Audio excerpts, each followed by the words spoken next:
प्रतापगढ़ राज्य में चंपानगर नाम का एक छोटा सा गांव था। चंपानगर गांव में काफी समय से अकाल पड़ा रहता। गांव वालों को अकाल के कारण बहुत मुसीबत और परेशानी का सामना करना पड़ता। एक दिन दो गांव वाले रमेश और बिरजू आपस में बात करते हैं। भाई रमेश, ऐसा कब तक चलेगा? हमारे प्रिय महाराज प्रताप सिंह जी की युद्ध में पराजित होने के बाद से राज्य में जैसे किसी ने अभिशाप दे दिया हो।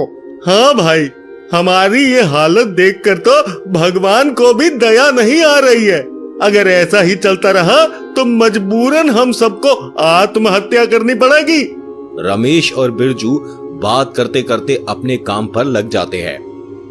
तभी एक पीर बाबा गांव की तरफ जाने लगते हैं। बाबा, आप कहाँ जाएंगे? बेटा, मैं तो एक फकीर हूँ। जहाँ खुदा का घर मिल जाए वहीं रुक जाता हूँ। कुछ खाने को मिलेगा बेटा? मैं बहुत भूखा हूँ। आप यहाँ बैठिए, मैं आपके लिए खाना लाता हूँ। भाई, अगर तू अपना खाना दे देगा तो खाएगा क्या? बिरजू, हम अगर किसी की मदद करेंगे तो भगवान हमारी सहायता करेगा। रमेश की बात बिरजू को बहुत अच्छी लगती है। रमेश के साथ साथ बिरजू भी अपना खाना बाबा को दे देता है। पीर बाबा रमेश के हाथ में खाना देखकर बहुत खुश होते हैं और रमेश से कहते हैं, बेटा, तुम लोग बहुत ही अच्छे इंसान हो। तुम लोगों की मदद करने के लिए खुदा ने मुझे यहाँ भेजा है। मैं तो सिर्फ तुम लोगों की परीक्षा ले रहा था। पीर बाबा रमेश और बिरजू के साथ गांव के दो बड़े कुएं के पास गए और वहां जाकर कहने लगे, तुम लोगों ने बहुत मुसीबतों का सामना किया है। अब से तुम लोगों के अच्छे दिन आ गए। ये कहकर पीर बाबा एक कुएं के ऊपर हाथ रखकर मन ही मन दुआ पढ़ने लगे और पवित्र जल कुएं के अंदर डाल दिया।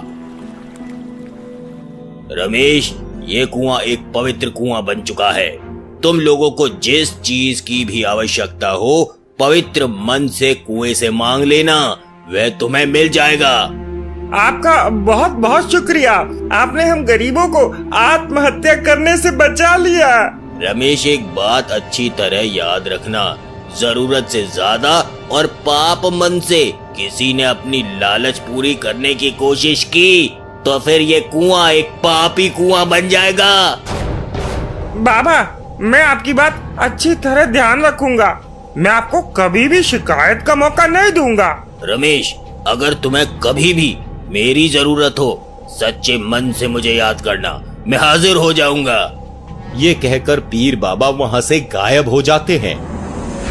रमेश और बिरजू बहुत खुश हो जाते हैं। तभी बिरजू रमेश से कहता है, भाई रमेश, हम जादुई कुएं की बात गांव वालों को बताने से पहले क्यों ना एक बार चेक कर ले?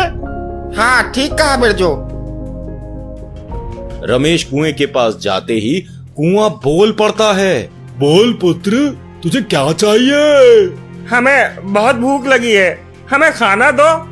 रमेश के बोलते कुएं के अंदर से 7 पकवान दोनों के लिए आ जाते हैं।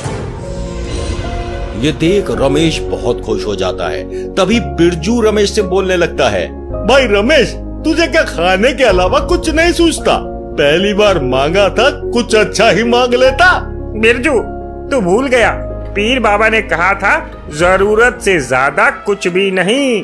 मुझे भूख लगी थी, मैंने खाना मांग लिया। रमेश और बिरजू मिलकर कुएं के पास बैठकर खाना खाने लगते हैं। तभी वहां पर बंसी चाचा आ जाते हैं। अरे बिरजू, ये पकवान क्या राजमहल से चोरी करके लाया है? नहीं चाचा, ये कुएं ने हमें दिया है। सुबह सुबह क्या और कोई नहीं मिला जो मुझे उल्लू बना रहे हो? नहीं चाचा, ये सच बात है। भगवान ने एक पीर बाबा को हमारी मदद के लिए भेजा था। उन्होंने इस कुएं को जादुई कुआं बना दिया। ये सुनते ही बंसी चाचा बहुत खुश हो जाते हैं और खुशी से रोने लगते हैं। बिरजू बंसी चाचा को उठाकर कहने लगता है, चाचा, तुम्हें जो चीज की आवश्यकता है तुम खुले मन से कुएं से मांग लो। बंसी चाचा कुएं के पास आते हैं। कुआं उनसे पूछने लगता है, बोलो चाचा, तुम्हें क्या चाहिए? 1 हफ्ते बाद मेरी बेटी की शादी है। जादुई कुएं, मेरी मदद करो, तुम्हारा बहुत उपकार होगा। बंसी चाचा की बात खत्म होते ही वहां पर सोने के सिक्कों से भरा एक घड़ा आ जाता है। बंसी चाचा खुशी खुशी घड़ा लेकर अपने घर चले जाते हैं, लेकिन बिरजू को ये अच्छा नहीं लगता। अगर सोने के सिक्कों से भरा घड़ा बंसी चाचा की जगह मुझे मिलता तो बहुत अच्छा होता। बिरजू रमेश को कुछ कहे बगैर वहां से दुखी होकर चला जाता है। कुछ ही दिनों में जादुई कुएं की बात पूरे प्रतापगढ़ राज्य में फैल जाती है और सारे राज्यवासी कुएं से लाभ पाते हैं। चंपानगर गांव के साथ साथ सारे प्रतापगढ़ राज्य खुशी खुशी रहने लगता है, लेकिन बिरजू के मन की अशांति नहीं जाती। बिरजू अपने घर पर बैठकर सोचने लगता है, क्यों ना मैं बीमार होने का नाटक करूं और जादुई कुएं के पास मदद मांगूं। दूसरे दिन बिरजू बहुत बीमार होने का नाटक करते करते जादुई कुएं के पास जाता है। तुम्हें क्या हुआ बिरजू? तुम्हारी तबीयत खराब लग रही है। मेरे पेट में बहुत दर्द हो रहा है। मेरी तबीयत बहुत खराब है। डॉक्टर ने कहा है बड़ा ऑपरेशन करना होगा। बिरजू, तुम्हें चिंता करने की कोई जरूरत नहीं है। कुएं का पानी पी लो, तुम्हारी तबीयत अच्छी हो जाएगी।